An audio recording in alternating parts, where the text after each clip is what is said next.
Hey everyone, Spencer from PureGrainAudio.com here. I'm on As I Lay Dying's tour bus. I'm loving the AC because it is scorching hot outside. But yeah, first off, could you quickly introduce yourself and tell us what you do in the band? Yeah, my name is Nick. I play guitar in As I Lay Dying. That's it. Awesome. You gotta love those intros. How's Warped Tour going so far for you guys? Warped Tour has been awesome. This has actually been one of my favorite tours we've done so far. The crowd reactions have been great, and I don't know, just meeting a lot of cool people and seeing a lot of bands and playing with bands that we wouldn't normally play with, you know? So it's been fun. Yeah, there's over 40 bands. Or so many bands, and you know, bands come and go here and there, like, so it's sometimes it changes, and since the sets are different every day, like, I don't know, it's like I'm at a different show. It keeps it interesting. Yeah, at least. it's fun. Has anything interesting happened on the road for you guys so far? Well, a lot of things have gone wrong. Most recently, 2 days ago we were in Boston and our trailer was broken and it was shot, and our bus couldn't leave because it couldn't move the trailer anywhere. So we had to get rides within an hour of bus call. Where everyone had to leave. We had to find any band who would let anybody in our bus ride with them. And our band, As I Lay Dying, was scattered amongst the most random assortment of bands. I rode with Killswitch, that was cool. But Tim, our singer, rode with Chiodos. A couple of our dudes rode with the Red Jumpsuit Apparatus. A couple of our dudes rode with Paramore. Just like all over the place, but it was pretty cool. We made a lot of friends through that. It's the way to do it. Yeah. How do you think the rest of the tour is gonna go? I'm looking forward to the rest of the tour. Toronto was one of the places I was looking forward to playing. Every other time we've been here, it's been sick.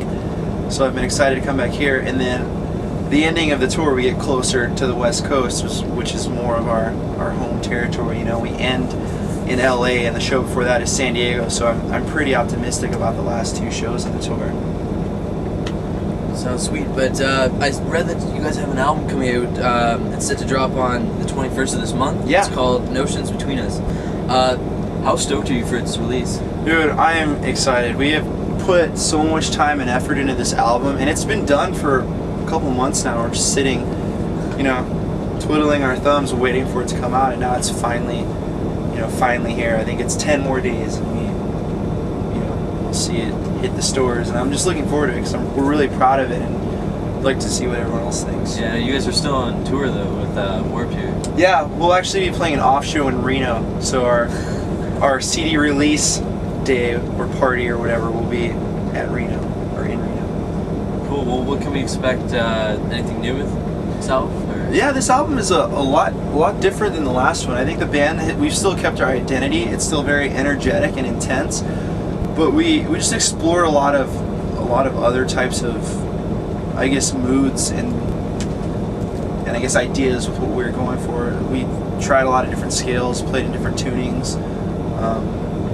Just mixed it up. Had different arrangements and everything. We didn't really think that if, obviously every band wants to progress, but if we would have written another album like Shadows or Security, I think we would have kind of like plateaued a bit. So this one's a big improvement. Okay. Well, shortly after you're done Warped Tour for the year, you guys are heading over to Europe to tour with Darkest Hour, Hinza, and Maroon. This will no doubt be a wicked tour. Have you guys ever toured Europe before? Yeah, we've been to tour. We've toured Europe several times, but this is only our second headlining tour there. And the first time we did a headlining tour was right after Shadows or Security came out in 2005 or 2005. So I'm looking forward to going back there because we've played a lot more festivals and done support tours there since then. So I think this time it might be a more receptive audience and a lot more kids are familiar with this. Well, other than them not knowing you as well, did you find any differences between the European crowd as opposed to the North American crowd? Not so much. Like it seems like so many bands go through there, especially in the UK and in Germany, that it's pretty much like any other show, aside from the fact that they don't know what you're saying. When you're talking between sets, that can get kind of awkward. Well, they don't know what you're saying when you're singing anyways. Yeah. Well, actually, you know what? I take that back.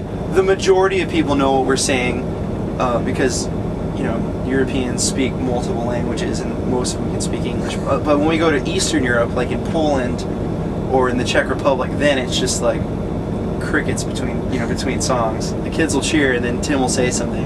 It doesn't matter what he's saying, but if he says it with enthusiasm, then kids get stoked.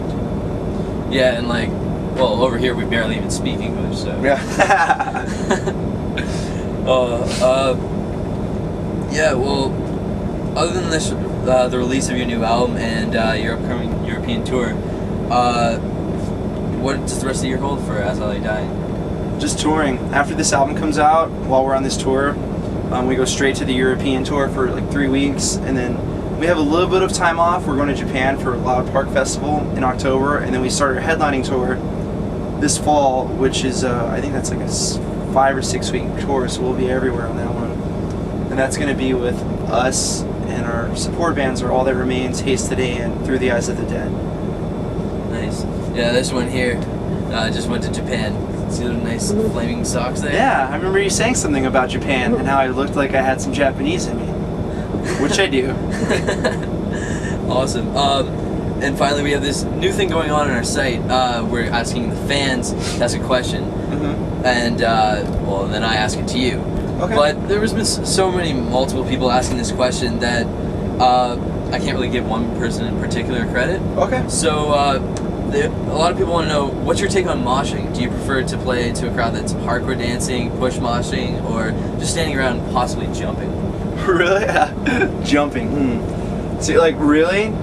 I don't have any sort of preference. I get stoked on any sort of just reckless enjoyment of music. When people are just freaking out and like honestly getting into it, not trying to look cool, but just like getting into music, I get stoked. Like, you know, if there's just like 2 random dudes in the back with like long hair, like playing air guitar and making everyone feel uncomfortable, those guys are rad. I get stoked on that.